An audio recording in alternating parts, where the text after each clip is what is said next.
On November 19, 2007, John Straffen, described as an imbecile, a loner, a child trapped inside an adult, died in prison of natural causes. He will always be remembered as one of Britain's most notorious child murderers and the victim of one of the most humiliating trials in the history of British criminal justice. To this day, he is the longest-serving prisoner in the UK, having been incarcerated for 55 years, but that doesn't make up for the crimes he committed. Born in Borden, Hampshire, on February 27, 1930, Straffen spent his childhood in India, as his father served in the army and moved with the family to India, which at that time was still under British colonial rule. Straffen had a pretty normal childhood. There were no signs of mental issues or behavioral problems until he was 6 years old.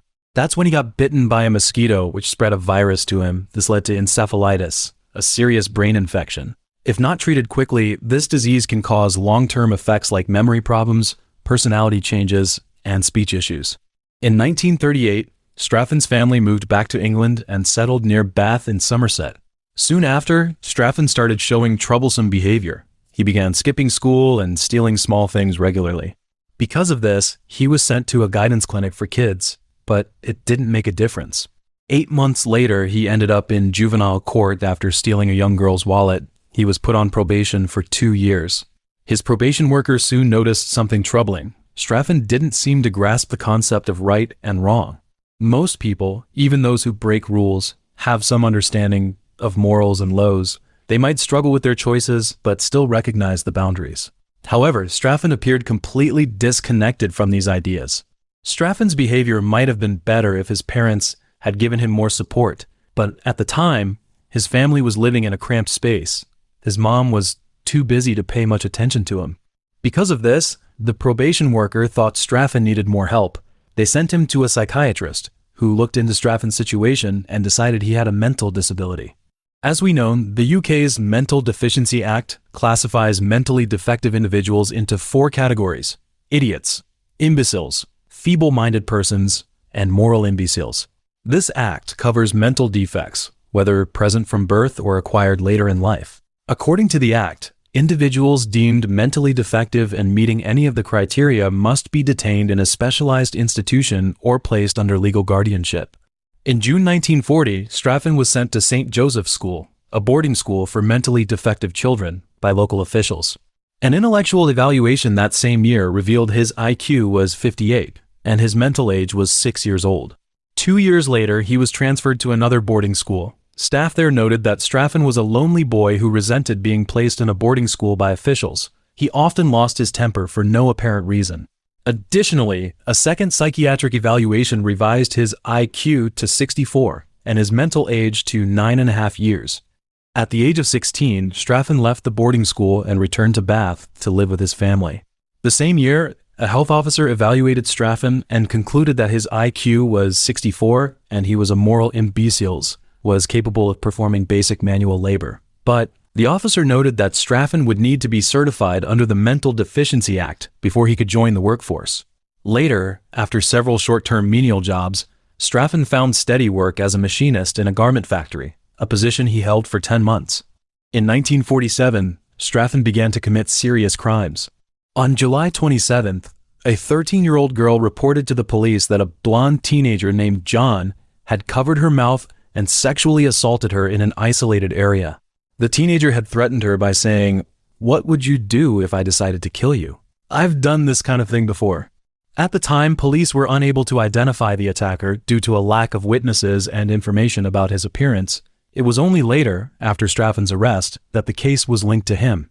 The same fall, Straffen was arrested for burglary, not his first offense.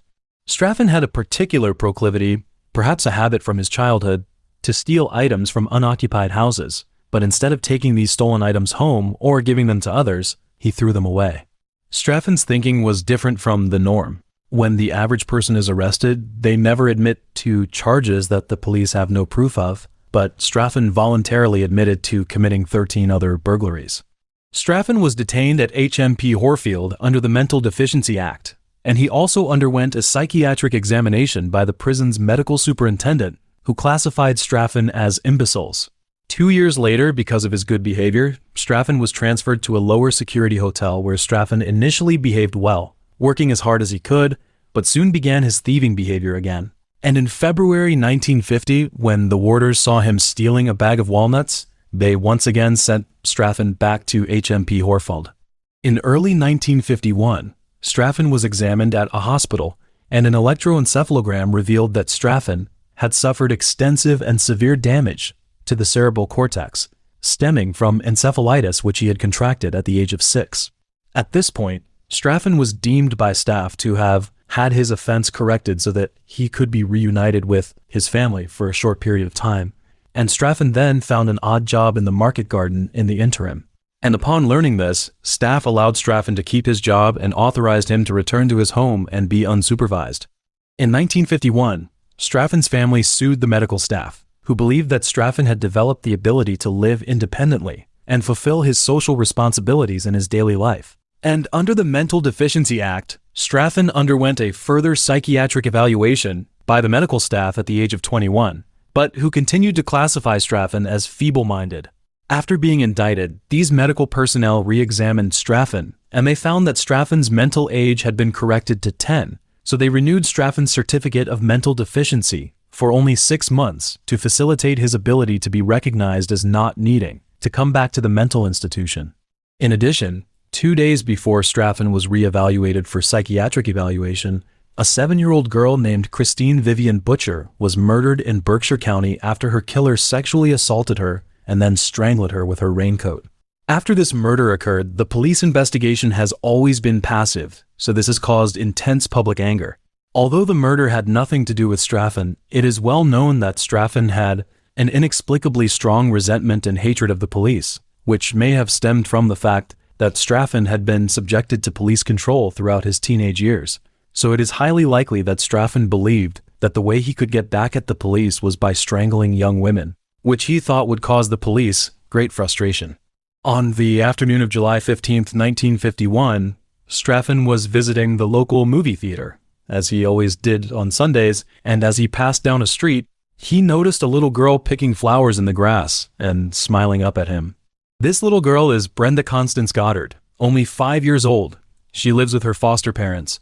At first, her foster parents made it a rule that she could only play in their own garden and never leave the house when they both had things to do or couldn't take care of her. But on this particular day, Brenda didn't listen to her foster parents. She hid from her foster mom and sneaked across the road to gather buttercups and daisies from a nearby meadow.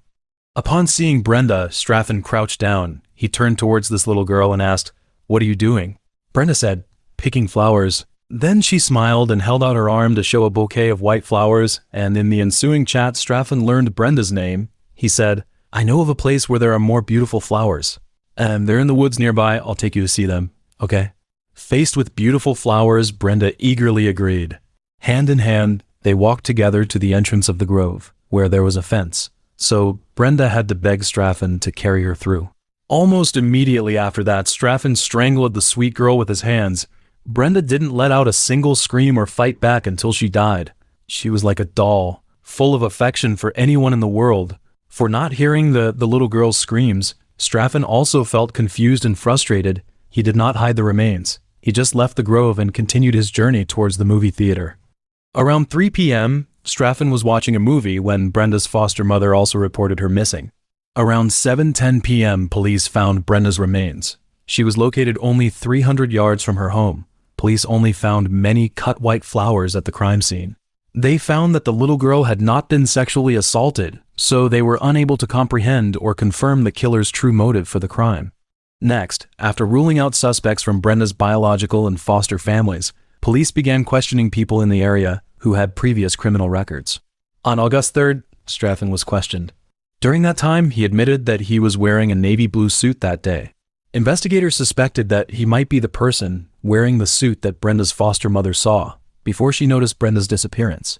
But Straffen denied any involvement in the murder, and the police had no physical evidence linking Straffen to the murder. On August 8th, Straffen met 9-year-old Cicely Dorothy Batstone at a movie theater. The two of them watched the same movie. After the movie was over, Straffen gave Cicely a candy bar, and the two of them began to talk. At first, Cicely made a query about how her mother had told her that it was Children's Day, and so she was allowed to come to the movie theater alone. But she doesn't know what the word means, And in response, Straffen tells her that the word means that children can do whatever they want all day. Straffen then offered to accompany Cicely to another local movie theater to see a Western, promising to pay for the ticket, to which Cicely excitedly agreed, and the two of them next rode a bus through the town, where at about 8 p.m., a policeman's wife was very disturbed when she saw them heading down the road toward the meadow, but didn't bother to interfere with Straffen and Cicely. Shortly after entering a meadow known locally as the Tumps, unsurprisingly, Cicely was strangled by Straffen, who then walked home, purchasing fish and chips to eat along the way. In fact, on the afternoon of August 8th, Cicely's parents were partying with friends, and they also told their 16-year-old daughter to supervise whether Cicely had come home at the prearranged time slot. That's why they let Cicely watch a movie at the movie theater alone. However, when Cicely didn't come home, her sister thought that Cicely stayed with her parents. Therefore, when Cicely's parents came home at around 11 p.m., they realized that Cicely was not at home. Upon receiving the report of a missing child, the police immediately conducted a massive manhunt. Learning that her husband, who was a police officer, was required to search for the missing little girl, the witness recalled the afternoon when she had seen a young brunette girl dressed in a gray cardigan and colorful dress, accompanied by a slim blonde young man, heading in the direction of the Tumps, and how this sighting had disturbed her. So, early the next morning, the witness mentioned the incident to her husband, who had just arrived home from a search, and instructed the police to search the spot where she had seen the two. And eventually, at 8:30 a.m. on August 9th, Cicely's remains were found.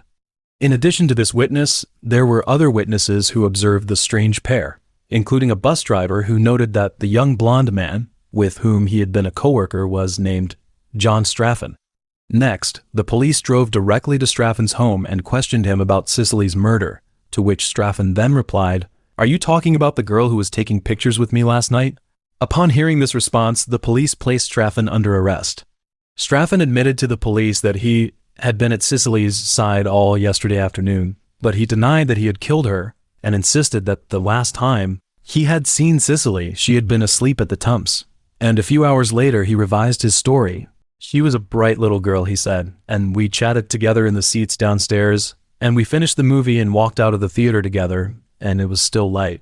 We went into a field and walked up the slope behind the hedges, and she said she was tired and lay down on the grass, and I was choking her, and she was dead when I left her, but you can't prove it." He also voluntarily confessed to Brenda's murder, saying, "Another girl, I did the same thing to her." When asked why he killed the children, Straffen stated that he committed both murders, so that the police would actually have something to do, instead of continuing to hunt him down for relatively trivial offenses, and the next day he was formally charged with Cicely's murder. On August 24th, 1951, Straffen was transported to Bath City Hall, where he was charged with 2 counts of child murder. The trial commenced on October 17th, and the only witness who testified was the medical superintendent of HMP Horfield, who testified that he had examined Straffen on several occasions between 1947 and 1951, that he was able to ascertain that Straffen's present mental deficiencies were substantially the same as they had been in 1947, and that, in his opinion, Straffen was incapable of comprehending the circumstances of the legal proceedings and the procedures. The judge said to the jury that, "In this country we don't try insane people. If you have to, you might as well try babies in arms. If a person can't understand what is going on, then they can't be tried." So the jury formally ruled that Straffen was insane and unfit to plead, but that he was also bound to liberty and detained at Broadmoor Hospital's psychiatric institution. The hospital was built in the 19th century and was initially known as the Criminal Lunatic Asylum. However, the Criminal Justice Act transferred all responsibility for the institution to the Ministry of Health in 1948, and by the time Straffen was incarcerated, those who had been admitted to the hospital had been reclassified from inmate to patient status, and as a result, all patients within the hospital were subject to a more humane regime. Upon arrival at this hospital, Straffen was assigned a job as a janitor, and on April 29, 1952, Straffen put on civilian clothes and then his assigned coveralls. And at about 2 p.m., using a large bucket of disinfectant, he climbed over a 3-meter-high wall after climbing up to the unguarded roof. The guards at Broadmoor Hospital were also quick to notice that Straffen had escaped, and they notified the local police. Meanwhile, after escaping Broadmoor Hospital, Straffen first stripped off his overalls and then walked for 2 hours to reach a small mountain village where he began to wander aimlessly. About 5:30 p.m., a resident glanced out the window of the cottage where she saw a strange man sitting on a bench, watching intently as 5-year-old Linda Boyer rode her new bike around the village. About 5:50 p.m., Straffen lured Linda into a nearby field and strangled her. Then he walked to a nearby house, claimed to be a hiker and lost, and asked the owner of the house for a glass of water and a road map to a nearby city. Straffen then stops a female driver on the road and asks if she can drive him to a nearby bus stop. Arriving near the bus stop, Straffen sees several men loitering right near the bus stop and nervously inquires, "Is that the police? What are they doing?" Immediately thereafter, he got out of the car early and walked directly in the opposite direction from the bus stop, and a few minutes later, Straffen was observed talking to several young children in an alley. The female driver spoke to several men at the bus stop and learned that they were police officers who were squatting on Straffen, who had escaped from Broadmoor Hospital a few hours earlier. And after learning what Straffen looked like, the female driver told several police officers that the passenger she had just picked up was Straffen. Whereupon several police officers immediately ran off in the direction she had indicated, and after a brief chase and struggle, the officers arrested Straffen at 6:40 p.m. in a field. At 7:30 p.m., Linda's mother noticed that her daughter had not returned home. She assumed that Linda was still around the village showing off her newly purchased bicycle. She only shouted her name from the garden gate. But as time passed and Linda never returned home, Linda's mother remembered that a neighbor had mentioned earlier that he had seen a strange man who had been staring at Linda, so she reported the situation to the police. Police found Linda's remains under an oak tree at 5:25 a.m. the next morning, and an autopsy showed that the child had been dead for 12 to 15 hours, just about 5 to 8 p.m. yesterday, and that she had not been sexually assaulted. Investigators approached Straffen, who had been arrested, and asked him if he had committed any other crimes during the time he was fleeing, to which Straffen replied, "I didn't kill her. I know you cops. I know I killed Brenda and Cicely, but I didn't kill the little girl on the bike," which obviously was a direct revelation to the police that Straffen was the same man who was staring at the Linda's strange man.